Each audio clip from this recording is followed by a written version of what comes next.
सभी को राधे राधे। तो आज मैं शुरू करने वाला हूँ क्लास 12 के चैप्टर नंबर 4, जिस चैप्टर के नाम है आई हैव अ ड्रीम। तो मैं इस चैप्टर का मैं आपको समरी दूंगा, बट समरी से पहले इस चैप्टर का इंट्रोडक्शन होगी, फिर इसके वर्क और कुछ इंपॉर्टेंट नोट्स, जिससे आपकी एडजेक्टिव क्वेश्चन मजबूत हो सके, आपका एक भी एडजेक्टिव क्वेश्चन ना छूट सके, और उसके बाद आखिरी में दिया जाएगा आपको समरी। तो मैं चाहूंगा कि आप इस वीडियो को अंत तक जरूर देखें। अगर आप इस चैप्टर के एक भी क्वेश्चन नहीं छोड़ना चाहते एडजेक्टिव तो चलिए बिना समय बर्बाद किए हुए देखते हैं। जैसे कि ये चैप्टर के नाम है आई हैव ए ड्रीम, मेरा एक सपना है। तो चलिए सर के देखते हैं क्या सपना है। देखिए, और इसके राइटर जो है ना, वो राइटर के नाम है मार्टिन लूथर किंग जूनियर, जो सर यहाँ पर आप देख सकते हैं इनको। यही क्या थे तो हमारे, ठीक है ना, इस चैप्टर के क्या है तो राइटर है। ठीक है, ये हमारे चैप्टर के क्या है सर तो राइटर है। ठीक है, तो चैप्टर का नाम है आई हैव अ ड्रीम, ठीक है ना, मेरा एक सपना है। तो ये जो चैप्टर है, इस चैप्टर का जो मैं बात करूं, राइटर की बात करूं, तो राइटर के नाम है मार्टिन लूथर किंग जूनियर। ठीक है ना, आई हैव ए ड्रीम के चैप्टर का नाम क्या है तो मार्टिन लूथर किंग जूनियर, ये बिल्कुल याद रखिएगा। नेक्स्ट बात करें तो ये क्या है, एक तरह की, देखिए ना, ऐसे है ना, एक शॉर्ट स्टोरीज है, ये क्या है तो एक स्पीच है। क्या है तो एक स्पीच है, ये आपको याद रखना है। ठीक है, नेक्स्ट बात करते हैं इनकी जन्म की। ठीक है ना, यानी ये तो खुद ही इसको क्या किए हैं, राइट किए हैं। ठीक है ना, यानी मार्टिन लूथर किंग जूनियर, जो कि पहले हमने यहाँ पर देख ही लिया है। तो नेक्स्ट बात, तो इनकी जन्म की बात करूं, ठीक है ना, वो 1929 में, ठीक है ना, इन यूएस में, यूनाइटेड स्टेट अमेरिका में ही इनकी जन्म होती है। और डेट की बात करूं तो 1968 इन यूएस में इनकी क्या होती है, मृत्यु हो जाती है। यानी जन्म भी यूएस में होती है ये, ठीक है ना, और मृत्यु भी यूएस में, यूनाइटेड स्टेट अमेरिका में ही होती है। ठीक है, तो जन्म जो होती है वो 1929, ये याद रखना, और डेट जो होती है इनकी 1968 में ही होती है। ठीक है, एजुकेशन की बात करूं तो बोस्टन यूनिवर्सिटी में इनकी क्या होती है, पूरी ये बोले तो इनकी पढ़ाई लिखाई होती है, वो भी कब से कब तक, ठीक है ना, तो 1951 से लेकर 1955 तक। और स्कूल की बात करूं इनकी प्रारंभिक पढ़ाई की, तो ये स्कूल ऑफ थियोलॉजी में इनकी क्या हुई प्रारंभिक पढ़ाई, और उसके आगे की जो पढ़ाई उनकी हुई थी वो बोस्टन यूनिवर्सिटी में 1951 से लेकर 1955 तक इनकी पढ़ाई हुई थी। ठीक है, आगे बात करते हैं डॉक्टर, ठीक है ना, डॉक्टर किंग लेड द, यहाँ पर एक है, इन्होंने एक आंदोलन चलाया था, जिस आंदोलन का नाम था मॉन्टेगोमेरी बस बायोकट, ठीक है ना, मूवमेंट। यानी इनके द्वारा एक आंदोलन चलाया गया था। ठीक है ना, कौन सा आंदोलन चलाया गया था ये आपसे पूछ सकता है, तो मॉन्टेगोमेरी बस बायोकट, ठीक है ना, और with the for the 181 days, ठीक है ना, ये 181 दिन तक ये आंदोलन चला था। और ये किसकी वजह से हुआ था तो देखिए, ये हुआ था एक लेडी की वजह से, एक वोमेन की वजह से, रोज, ठीक है ना, पार्क्स की वजह से हुआ था। देखिए, और अमेरिका में गोरे और काले में बहुत ज्यादा अमेरिका में भेदभाव किया जाता था। ठीक है, और एक बस जो चलती थी, उस बस में गोरे लोगों की अलग सीट होती थी और काले लोगों की अलग सीट होती थी। यानी अगर उस बस में अगर काले लोग को सफर करना है तो उन लोगों के लिए अलग सीट रखा गया था, और गोरे लोगों के लिए अलग सीट रखा गया था। यानी वहां पर जो गोरे यानी व्हाइट कलर के जो लोग होते थे, वो काले लोगों को काफी घृण दृष्टि से देखते थे। ठीक है ना, यानी भेदभाव बहुत ज्यादा था काले और गोरे को लेकर।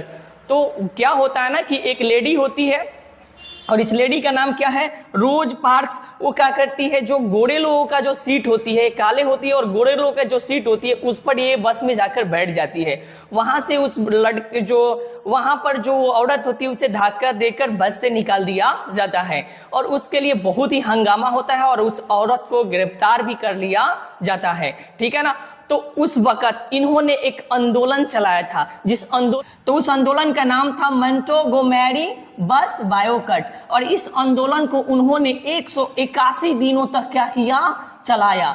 और वो जो प्रथा थी ना, गोरों के लिए अलग सीट बस में और कालों के लिए अलग सीट, इस प्रथा को उन्होंने मिटा दिया। ठीक है ना, लगातार 181 दिन बिना किसी हिंसा किए हुए। ठीक है, क्योंकि ये महात्मा गांधी से प्रेरित थे, तो ये इसलिए बिना कोई हिंसा किए हुए इन्होंने एक आंदोलन चलाया। और उस आंदोलन के तहत जो काले लोगों को जो सीट थी और गोरों लोगों की जो सीट थी, वो जो बस में बैठते थे, इस चीज को उन्होंने क्या किया, मिटाया। और लगातार 181 दिनों तक उन्होंने आंदोलन चलाया था। ठीक है ना, मोंटगोमेरी बस बायोकट आंदोलन का सर नाम याद रखिएगा। और लगे which the lasted for the 181 days. ठीक है ना, यानी ये 181 दिनों तक ये आंदोलन चला था। चलिए सर आगे देखते हैं। आगे हम देखेंगे इनके अवार्ड्स के बारे में, इन्हें कौन कौन से अवार्ड दी गई थी। ठीक है ना, तो देखो Nobel peace prize, Grammy hall of fame, इनको क्या किया था, एक प्राइज दिया गया था। ठीक है ना, और ये presidential medal of the freedom, ये भी उनको क्या किया गया था, इस सारी चीजों से देकर उनको सम्मानित किया गया था।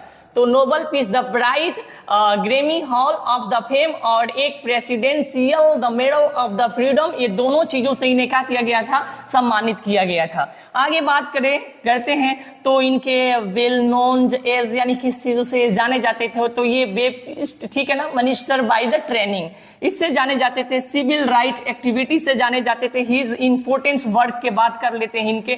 ठीक है ना, तो इनके द्वारा कुछ लिखे गए लेख है, इनकी कुछ किताबें है जो उन्होंने लिखा था। ये आपसे पूछ सकता है क्वेश्चन में, बताइए कि ये स्टिंग टू द लव किनके द्वारा लिखा गया है, कब लिखा गया है। तो बिल्कुल भी हेजिटेशन आप इस चीज को बता सकते हैं। ठीक है ना, और यहाँ पर एक और चीज था जो मैंने आप ये आंदोलन की बात किया था, मोंटगोमेरी, ठीक है ना, बस बायोकट। ठीक है, तो ये एक स्टोरीज है और इन्होंने इस पर कुछ लिखा था, यानी ये जो था 181 दिनों तक ये चला था। ठीक है ना, कब लिखे थे, तो 1958 में उन्होंने लिखा था। वाई वी कैंट वेट, ये 1964 में उन्होंने लिखा था। We are doing the go the from here, तो ये भी उन्होंने क्या किया था, इनके द्वारा लिखा गया ये लेख है। ठीक है ना, जो उन्होंने, ठीक है, शांतिपूर्वक रहकर बहुत सारे आंदोलन किया था और उस पर अपने लेख को लिखे थे। अब बात करते हैं इनके इंपोर्टेंस नोट्स की। ठीक है ना, सम इंपोर्टेंस नोट्स। ठीक है, तो यहाँ पर Martin Luther King Junior become a civil rights activities early in his the career, यानी मार्टिन लूथर किंग जूनियर अपने कैरियर के शुरुआती दिनों में नागरिक अधिकार कार्यकर्ता बन गए थे। ठीक है ना, जब वो कैरियर अपना शुरुआत किए थे तो क्या बन गए थे जी, ये आपको याद रखना है। तो जब बीकॉम, ठीक है ना, become a civil right activities, ठीक है ना, जब वो अपने करियर को स्टार्ट किए थे तो क्या बन गए, तो सिविल राइट्स एक्टिविटीज बन गए थे, यानी नागरिक अधिकार कार्यकर्ता बन गए थे।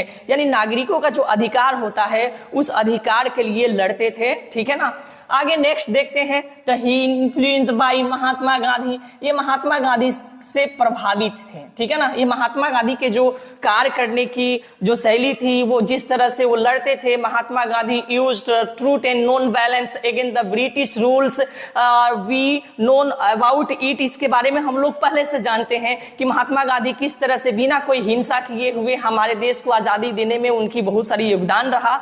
लेकिन उसी तरह से वो जिस तरह से वो काम किए थे, उनसे ये बहुत ज्यादा प्रभावित थे और ये भी क्या करते थे ना, तो शांतिपूर्वक बिना कोई हिंसा किए हुए, ठीक है ना, नॉन वायलेंस का यूज कर, ठीक है ना, ये अपनी क्या करते, आंदोलन को शुरू करते थे अमेरिका में। यानी ये थे क्या, तो ये जो निग्रो समाज के ये थे, ठीक है, और निग्रो समाज को जो के लोग जो थे वो बहुत ही काले होते थे और वहाँ पर जो गोरे लोग थे उन लोग का मानना है जो ये काले लोग हैं वो अछूत जात के होते हैं। यानी ये चीज़ लेकर बहुत उन लोगों के बीच में भेदभाव होती थी। तो अपने समाज के लिए उन्होंने क्या किया, लड़ा कि नहीं, मैं भी इंसान हूँ, भले काले हूँ तो क्या हूँ, मैं भी एक इंसान हूँ और मुझे वो सारी अधिकार मिलना चाहिए। यहाँ तक कि उन लोगों को वोट देने के भी अधिकार नहीं था वहाँ पर। लेकिन इसके लिए उन्होंने क्या किया, बहुत संघर्ष किया, बहुत लड़ा और वो जाकर अंततः वो चीज को उन्होंने प्राप्त किया। तो निग्रो समाज के लिए उन्होंने शांतिपूर्वक क्या किया था, आंदोलन किया था और ये लड़ाई लड़कर उन लोगों के लिए एक आज़ादी की जो मॉल होती है, जो अधिकार होती है, जो फंडामेंटल राइट्स होता है, उस चीज़ों को इन्होंने क्या किया था, दिलवाया था। तो चलिए आगे बात करेंगे इनके बारे में।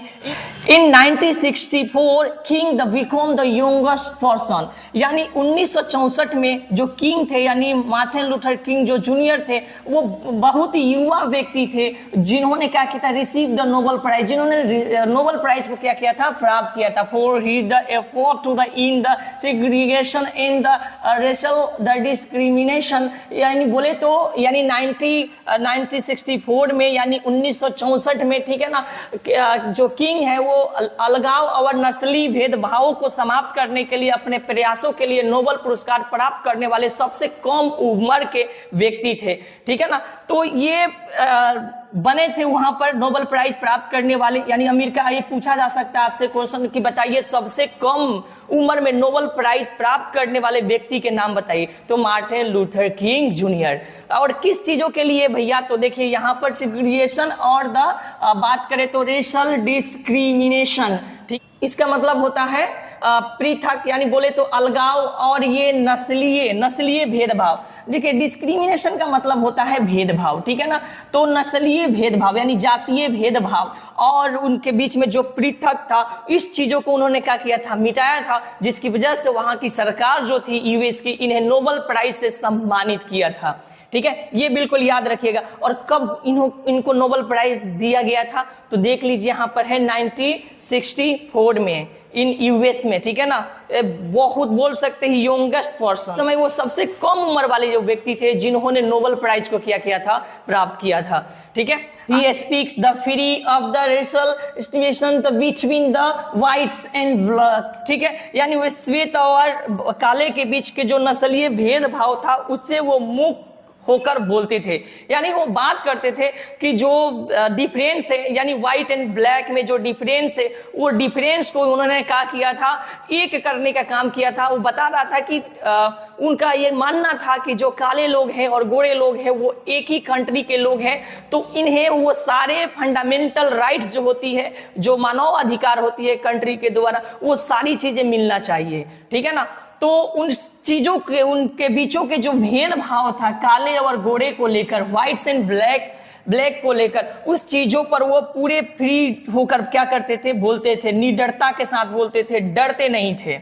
चलिए कुछ यहाँ पर बात करते हैं। और आप देखिए किंग वाज वन, ठीक है ना, king was one of the greatest orators in the American histories, America के जो इतिहास में, ठीक है ना, अमेरिका के इतिहास में जो किंग थे मार्टिन लूथर किंग जूनियर जो थे, ठीक है ना, तो अमेरिका के इतिहास में किंग जो है वो उसके इतिहास में सबसे महान वक्ताओं में से एक थे। क्या थे? सबसे महान वक्ताओं में से एक थे। Martin Luther king was one of the greatest orators, king America इतिहास के सबसे महान वक्ताओं में से क्या थे, एक थे, ठीक है ना। मार्टिन लूथर किंग जूनियर क्या है, तो जितने भी वहां के ऑथर्स थे, जितने भी वक्ता थे, उन सारे वक्ताओं में से सबसे ये महान इकलौता क्या थे, अमेरिका के इतिहास में एक वक्ता थे, ठीक है ना। आगे चलते हैं, बात करते हैं किंग वाज द नीग्रो।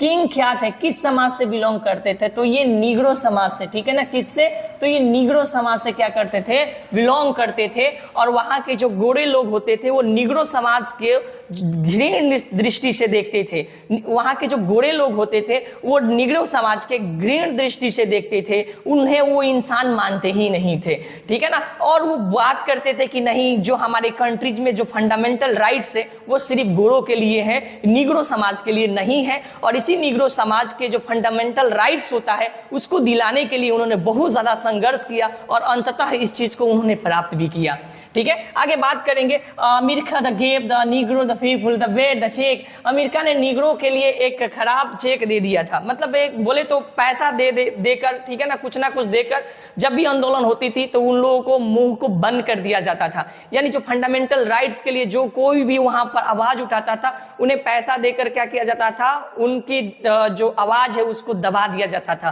ठीक है ना, या पैसा देकर या किसी ना किसी तरह से मानसिक प्रेशर देकर या प्रशासनिक प्रेशर देकर उन्हें क्या किया जाता था, इस आवाजों को, फंडामेंटल राइट्स जो मांग रहे थे उस आवाजों को दबा दिया जाता था, ठीक है। लेकिन ये मार्टिन लूथर किंग जूनियर उनमें से बिल्कुल नहीं थे, वे अकेले नहीं लड़े, बोले कि तुम मेरे साथ सब आओ, निग्रो समाज के जितने भी लोग हैं हर जगह से आओ और मेरा साथ दो। मैं कह रहा हूं कि ये निग्रो समाज के जो फंडामेंटल राइट्स है मैं इसे लेकर रहूंगा और सरकार को मेरी आगे झुकना पड़ेगा और इसे मानना भी पड़ेगा।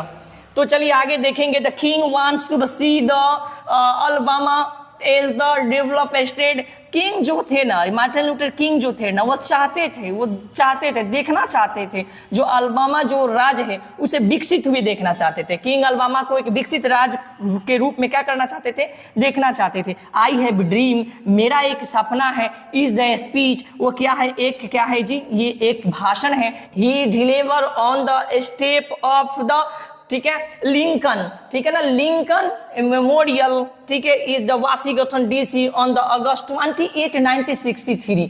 मेरा एक सपना है, वो क्या है, एक भाषण है। और उन्होंने 8 अगस्त, ठीक है ना, 1963 में वाशिंगटन के डीसी में लिंकन मेमोरियल के जो सीढ़ियाँ होती है उस पर उन्होंने ये भाषण के रूप में क्या किया था, दिया था, ठीक है ना। तो आपसे एक क्वेश्चन पूछ सकता है, देखिए वहां के एक पवित्र स्थल है, ठीक है ना, उनकी सीढ़ियों पर वो चढ़कर क्या किए थे, इस स्पीच को दिए थे जो कि हम लोग अभी पढ़ रहे हैं, ठीक है ना। इस स्पीच को उन्होंने क्या किया था, दिया था। और निग्रो समाज से आग्रह किया था कि आप मेरे साथ आइए, मैं सरकार से अपनी जो फंडामेंटल एक इंसानियत अधिकार होती है, मैं आप लोगों को फंडामेंटल राइट्स को दिलाऊंगा, ठीक है। और जो काले और गोरों में जो डिफरेंस है, इस चीज को हम क्या करेंगे, मिटाएंगे, ठीक है, आग्रह किया था। तो आपसे पूछा जा सकता है कि ये जो भाषण था ये कब दिया गया था, ठीक है ना। तो 28 अगस्त को 1963 में लिंकन के मेमोरियल की जो सीढ़ियां है, वाशिंगटन डीसी में लिंकन के जो मेमोरियल की जो सीढ़ियां है, उसी सीढ़ियों पर खड़ा होकर इस भाषण को इन्होंने क्या किया था, दिया था, जो हम अभी आपको बता रहे हैं, समझाने की कोशिश कर रहे हैं। चलिए आगे बढ़ते हैं सर। अब हम लोग आएंगे समरी की ओर, ठीक है ना। और मैं उम्मीद दिलाता हूं कि शायद आपको ये जितने भी इंपॉर्टेंट नोट्स है वो आपको शायद समझ में आया होगा। तो चलिए अब बात करते हैं इसकी समरी की, ठीक है ना। तो इसकी समरी की बात करेंगे हम लोग, जैसे कि सामने आप देख सकते हैं कि summary of the stories I have a dream, ठीक है ना, यानी आई हैव ए ड्रीम के क्या है, ये एक समरी है, ठीक है। मैं थोड़ा सा और इसको ऊपर करना चाहूंगा, ठीक है। हम लोग क्या देख रहे हैं, तो सर समरी देख रहे हैं, ठीक है। तो यहां बात करेंगे हम लोग, ठीक है। I have a dream is the unique piece of the speech. I have a dream जो है एक अनोखा क्या है, स्पीच है, एक अनोखा क्या है, भाषण है। अनोखा बोले तो यूनिक पीस, ठीक है ना। यूनिक पीस मतलब एक अनोखा भाषण है, ठीक है। It has the been the delivered by the Martin Luther King Junior. ये मार्टिन लूथर किंग जूनियर के द्वारा दिया गया है। He is the regard as the great scholar, the thinker and the politician in of America, ठीक है। उन्हें America का एक महान विद्वान, ठीक है ना, क्या, तो विद्वान, महान बोले तो एक्सप्लोरर और थिंकर यानी बोले तो विचारक, एंड द पॉलिटिशियन यानी बोले तो राजनीतिक यज्ञ, ठीक है ना, माना जाता है, ठीक है। तो आपसे एक क्वेश्चन पूछ सकता है कि बताइए इन्हें अमेरिका में क्या माना जाता है। तो इन्हें अमेरिका में क्या माना जाता है, स्कॉलर और थिंकर और पॉलिटिशियन, यानी बोले तो एक तरह से विद्वान, ठीक है ना, विचारक और राजनीति यज्ञ माना जाता है, ठीक है। इन दिस स्पीच यानी इस स्पीच में, इस भाषण में द, ठीक है ना, writer describes about the Negro. इस भाषण में लेखक निग्रो के बारे में क्या करता है, वर्णन करता है। राइटर जो है ना, राइटर यानी जो लेखक है, डिस्क्राइब्स यानी वर्णन करना, अबाउट द निग्रो यानी निग्रो के बारे में क्या करता है, वर्णन करता है। यानी मार्टिन लूथर किंग जूनियर जो है ना, वो क्या करते हैं, निग्रो के बारे में वर्णन करते हैं। Martin Luther King junior the describes, ठीक है ना, अबाउट द निग्रो, ठीक है ना। तो निग्रो के बारे में क्या करते हैं, वर्णन करते हैं कि Negro is the real habitant of the America. Negro America का वास्तविक निवासी है। बोल रहे हैं कि जो निग्रो समाज के लोग हैं, जो निग्रो है, वो सच में ये अमेरिका के क्या है, निवासी है, और इन्हें फंडामेंटल जो राइट्स होनी चाहिए वो मिलना चाहिए। जैसे हमारा फंडामेंटल राइट क्या है, हमें पढ़ने की, जो हमको शिक्षा लेने की है, तो एक तरह के ये fundamental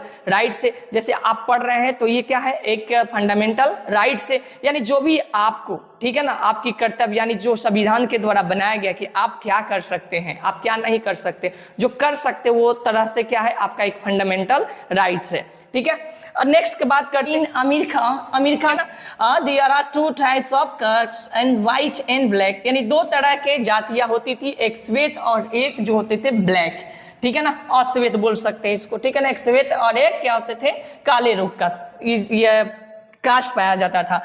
they have their on the religion, उनका अपना धर्म था। वो लोग क्या होते थे ना, वो मान चुके थे कि जो गोरे लोग हैं ना ये लोग अलग है, यानी इन लोग का अलग धर्म, और जो काले लोग होते थे वो लोग अपना एक अलग ही चीज को मानते थे, अलग अलग एक तरह से कलर को लेकर, ठीक है ना, ये लोग अपने एक धर्म के ही बंटवारा करने की कोशिश कर रहे थे कि नहीं हम एक अलग चीज से नस्ल से आते हैं और आप लोग एक अलग नस्ल से आते हैं। देखिए हमारे रंगों का कलर ये हमें जज नहीं कर सकता है कि हम किसी और से यानी इंसानी रूप से हम अलग हैं, बिल्कुल नहीं है।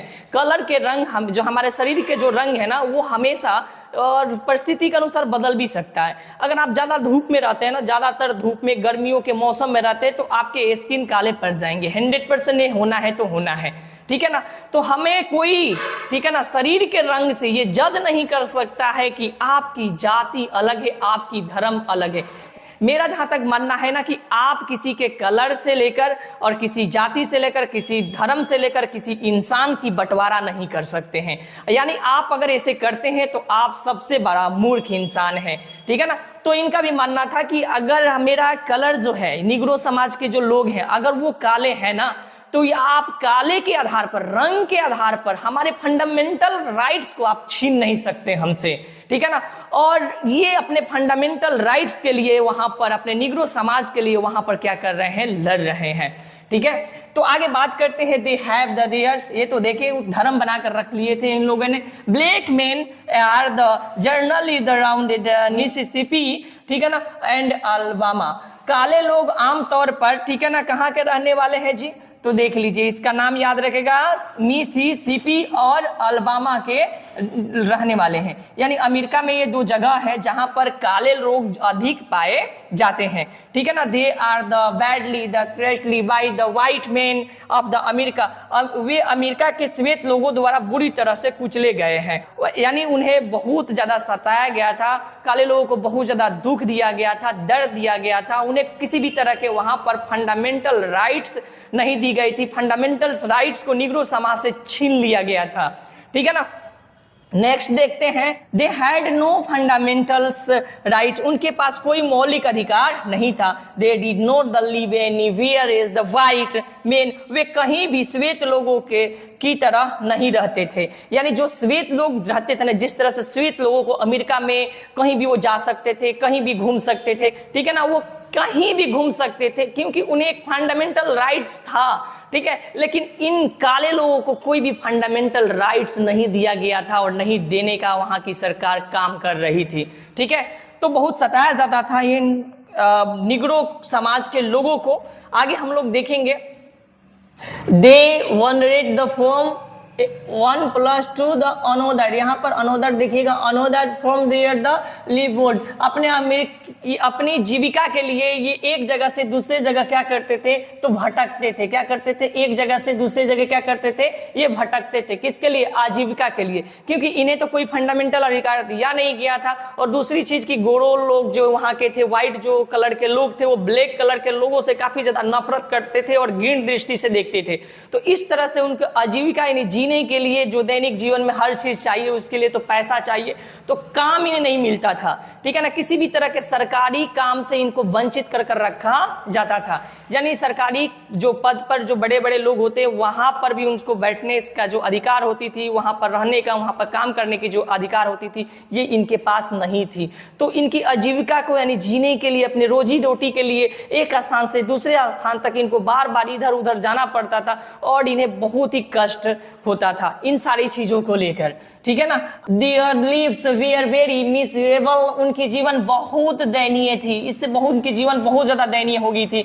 दे did not the lead the peaceful the life, वे शांतिपूर्वक जीवन नहीं जीते थे। And they were the slaved more than the 100 years, वे बोले तो सैकड़ों वर्षों से अधिक गुलाम थे, यानी सैकड़ों वर्षों से भी अधिक से ये क्या थे, गुलाम थे। यानी अमेरिका के जितने भी श्वेत लोग थे उनके पास फंडामेंटल राइट्स था, ठीक है ना। सरकार के वो जो बड़े बड़े पद है, सरकारी दफ्तर है, सरकारी कार्य है, उस सब में वो रह सकते हैं, उसमें वो सरकारी काम कर सकते थे। लेकिन काले लोगों के साथ ये सारी चीजें नहीं थी, ठीक है, जिससे इनकी रोजी रोटी बहुत ज्यादा दिक्कत होती थी। दूसरी बात की वहां के जो व्हाइट लोग थे ब्लैक लोगों को बहुत ही घृण दृष्टि से देखते थे और बहुत ही अलग टाइप से उन्हें देखते थे, उन्हें इंसान मानते ही नहीं थे, ठीक है ना। और उनका मानना था कि नहीं ये एक जो प्रजाति है ना ये अलग है, काले लोग मतलब ये बहुत ही खराब लोग होते हैं, यानी घटिया लोग होते हैं, उनसे वो नफरत करते थे, कीड़ों मकोड़ों की तरह वो उनकी दृष्टि में वो लोग थे, ठीक है ना।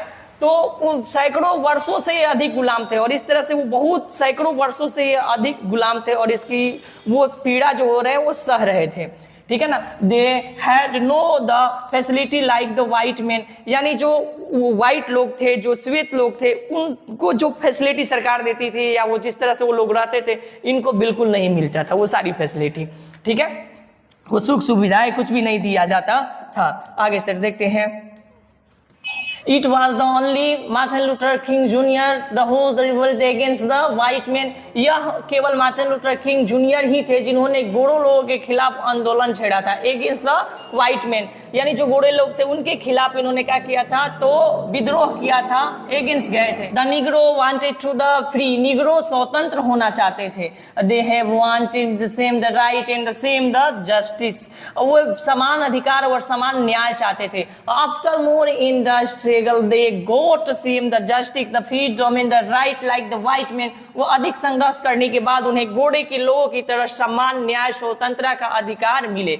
देखिए जो भी इनके पास जो अधिकार नहीं थी, ठीक है ना, वो सारे अधिकार क्या किए, गोरे लोगों की तरह ये पाए। कब, जब ये मार्टिन लूथर किंग जूनियर ने क्या किया, निग्रो के लिए, ठीक है ना, नहीं बोले तो व्हाइट जो मेन थे उनके खिलाफ इन्होंने क्या किया, आजादी यानी एक आंदोलन छेड़ा और इस आंदोलन को उन्होंने जीता, तब ये अधिकार इन लोगों को क्या हुआ, मिला था।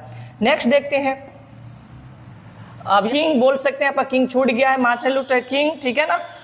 Junior had the dream that the day the should be know the difference on the basic of the color, the caste and the creed, ठीक है ना। मार्टिन लूथर किंग का एक सपना था कि रंग, जाति, पंथ के आधार पर किसी भी भेदभाव नहीं होनी चाहिए, किसी से भी भेदभाव नहीं होनी चाहिए। उनका मानना था कि रंग को लेकर, जाति को लेकर, धर्म को लेकर, किसी भी तरह के, ठीक है ना, हमारे कंट्रीज में कोई भेदभाव नहीं होनी चाहिए, सबको समान दृष्टि से सरकार को देखनी चाहिए, क्योंकि हम सब इंसान हैं और इंसान जो है ना इसकी एक ही पहचान होती है, नर और मादा, मेल और फीमेल, यानी आपके जो शरीर के जो हड्डियां है, ढांचा है, इसमें से सब कुछ हटा दिया जाए और किसी से पूछा जाए कि बताइए ये किस कास्ट का है, किस धर्म का है, तो बड़े से बड़े विज्ञानी क्या हो जाएंगे, झुक सकते, उसको नहीं बता सकते। बस एक डिफरेंस बता सकते हैं, जो ये हड्डियां है, जो कोशिकाएं हैं, ये मेल का है कि फीमेल का है, जो कंगाल है वो मेल का है या फीमेल का, सिर्फ ये बता सकते हैं। लेकिन दुनिया की ऐसी कोई ताकत नहीं है, कोई बहुत बड़े वैज्ञानिक नहीं ये बता सके कि ये किस कास्ट का था और ये किस धर्म का था,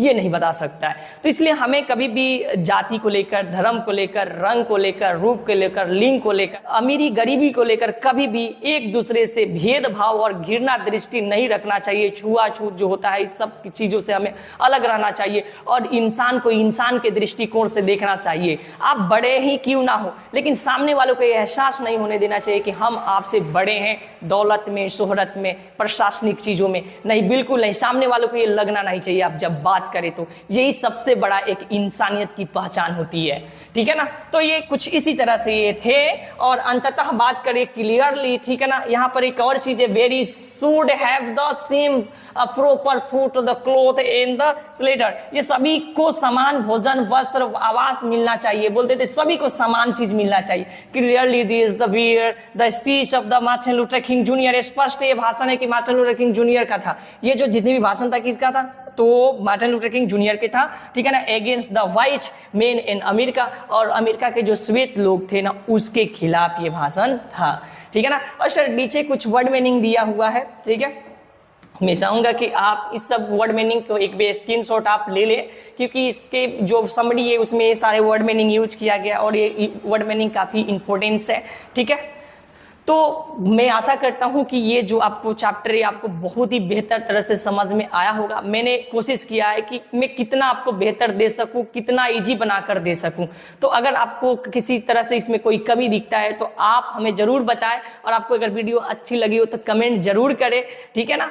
thank you so much watching, सबको राधे राधे। फिर मिलते हैं अगले वीडियो में।